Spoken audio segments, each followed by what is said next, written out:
if you are confronting that pivotal moment, I mean, start of your career, or maybe even making a huge midlife pivot, the decision is just massive. It really is. How do you get to financial security and job stability without taking on, a mountain of debt? That's the central question, isn't it, for pretty much anyone navigating today's job market. Okay, let's unpack this. This deep dive is our shortcut, and it's designed to give you a clear side-by-side comparison of the two main roads.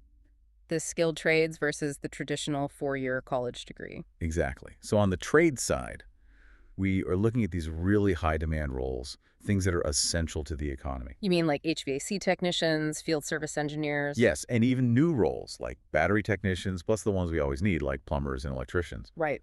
And we're weighing those against the college path. But specifically, we're focusing on some of the broad general degrees. Things like liberal arts, communications. Or general business. And these, while valuable, statistically they carry a higher risk of not translating directly into a professional level job. So our mission is pretty clear.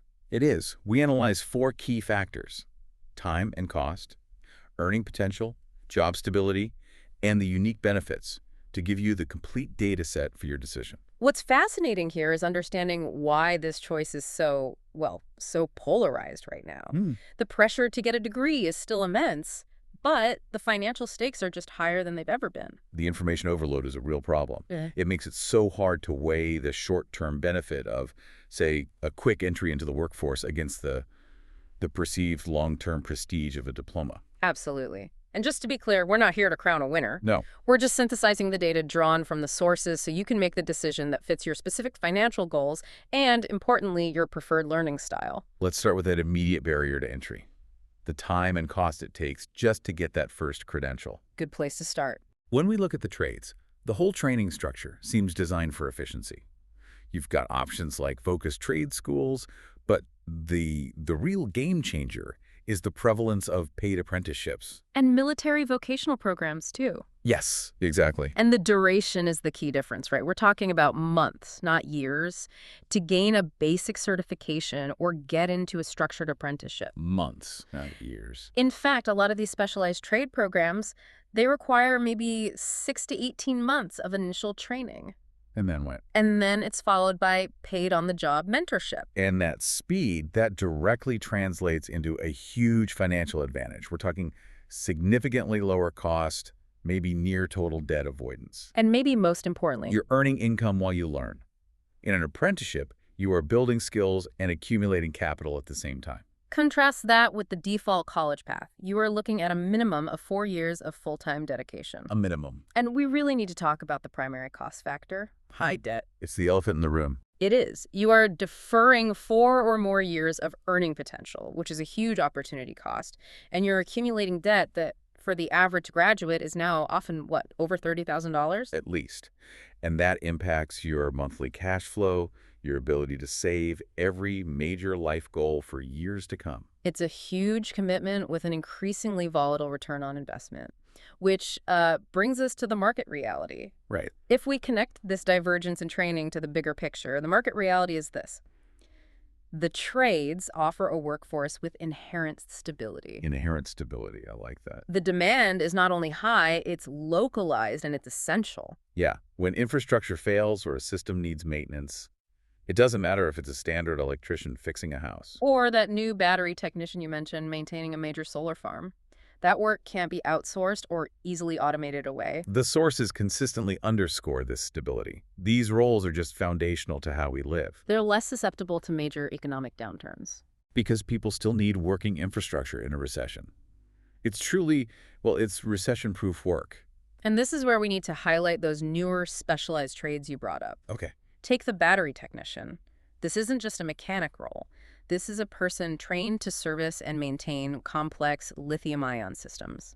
So for EV fleets, grid energy storage. Industrial robotics. It's a truly future-proof specialization that is just seeing enormous growth because it's tied to the transition to sustainable energy and modern logistics. So the trades aren't just about traditional plumbing anymore. Not at all. They are evolving very quickly into these high-tech infrastructure roles. But when we look back at the college path, particularly those broad general degrees, Mm-hmm. there is a risk that we have to acknowledge. Underemployment. Underemployment. We use that word a lot, so let's define it clearly. It doesn't mean you're jobless. No, it means you're taking a job that doesn't actually require or even utilize your 4-year degree. And you're often earning far less than you expected to. Right. You've invested 4 years and tens of thousands of dollars only to land a role that, well, that could have been achieved with a 6-month certification. Or maybe even just a high school diploma. And while those critical thinking skills are fostered in college, the market payoff just isn't guaranteed. The financial gamble is much, much riskier. It is. Okay, so here's where the financial comparison gets truly compelling. The earning potential and, long-term wealth accumulation. This is where it gets interesting. The conventional wisdom is always that college guarantees a higher salary, but the data, especially when debt is factored in, tells a much more nuanced story. It does. We have concrete data points here. For stable, high-demand trades, think experienced HVAC technicians or licensed commercial electricians. Okay. The median salary benchmarks often land squarely in the $60,000 to $75,000 range annually. And that income is achieved, crucially, debt-free. And often starting 4 years earlier than their college-educated peers. So you contrast that with the average starting salary for a non-STEM college graduate. Which is often, around $45,000 to $50,000? Exactly. But, and this is the key, it's way down by that average debt load of 30 grand or more. It's so easy to just focus on the gross income. But so many listeners are probably reflecting on their own monthly student loan statements right now. I'm sure. That monthly interest payment, it changes the entire wealth calculation, doesn't it? It absolutely does. This is the opportunity cost of delayed income and compounded interest. Yeah. While the college graduate might, and I mean might, eventually see a higher peak salary 20 years into their career. The trade worker who started earning and investing 4 years earlier without that debt burden is accumulating net worth at a significantly faster rate in those crucial early years. That debt-free status is a massive accelerator for homeownership, for retirement savings, for all those other financial goals. And we really have to push back on the assumption that the ceiling for trade salaries is low. That's a myth. It's a huge myth. While the median is a good starting point, some specialized trades, especially those in infrastructure, welding, contracting. They can easily surpass general non-STEM professional wages. A successful master electrician or a specialized welder who owns their own small business is often earning well into the 6 figures. And sometimes exceeding the peak earnings of many of those general college graduates. That's the critical distinction, I think. It is. It moves beyond just a stable income, and it enters the realm of business ownership potential, which is a very common and high-reward outcome in the trades. Okay, so beyond the strict numbers, we should synthesize the non-monetary value and the unique benefits of each path. Because the best choice really depends heavily on who you are as a learner. It really does. Let's start with the trades. For the learner who is inherently kinetic, who thrives by doing rather than just listening, the value of hands-on learning is priceless. That ability to work with your hands, solve tangible problems that have these immediate, visible results. That provides immense job satisfaction that, frankly, academic study often lacks. And that quick entry into the workforce, it validates that learning style immediately. It's a powerful feedback loop. And we also can't overlook the highly leveraged path offered by military vocational training. Right. It functions essentially as a paid apprenticeship system.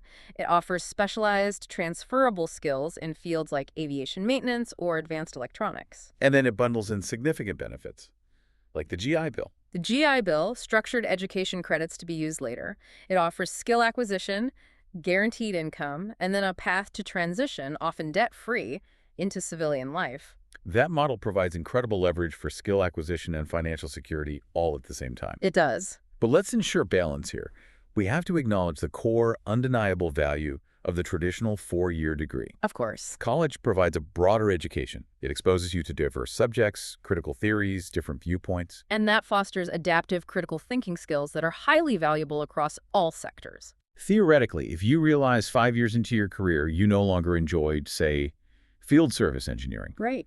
that broader academic background might provide a higher degree of intellectual flexibility to pivot into a totally different, unrelated white-collar field. It might, but that's provided you're successful in overcoming that initial debt burden, of course. Which is the big if. The flexibility is a legitimate benefit, but it requires the individual to honestly assess their personal learning style. Yeah. Do you want to learn through theory and discussion or through immediate physical problem solving? It's a fundamental question. And increasingly, we're seeing the value of a hybrid approach. How so? Entering a debt-free trade, accumulating capital and professional stability, and then using that security to fund a specialized college degree later on. Maybe in engineering or business management. Exactly. The best of both worlds without the initial debt. So what does this all mean for you, the listener? We've analyzed 4 critical factors. And the data synthesized from our sources offers a pretty concise summary. It does. The trades provide a fast, efficient track into a high-demand workforce. It requires less debt and delivers strong earning potential, demonstrated by benchmarks showing experienced technicians earning $60,000 or more annually, debt-free. And on the other side, Conversely, the traditional college route offers intellectual breadth and flexibility in thinking, but it comes with significant time and financial burdens. especially if you pursue a non-professional academic path that carries that high risk of underemployment.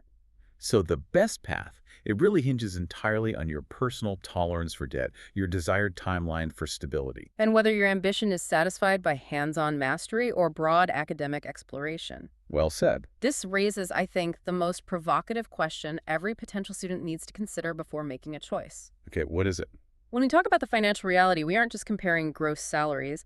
We need to calculate the true cost of lost time. The cost of lost time. How much is the value of 4+ years of delayed earning potential?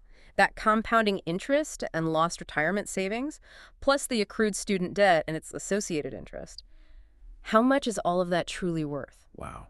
That combined cost, which rarely gets factored into the initial decision, represents the fundamental financial hurdle that the quick, debt-free entry afforded by trade certifications, apprenticeships, or military vocational programs completely bypasses. And that leads to a profound difference in net worth accumulation early in life. That is the variable. That is the thing you need to mull over tonight.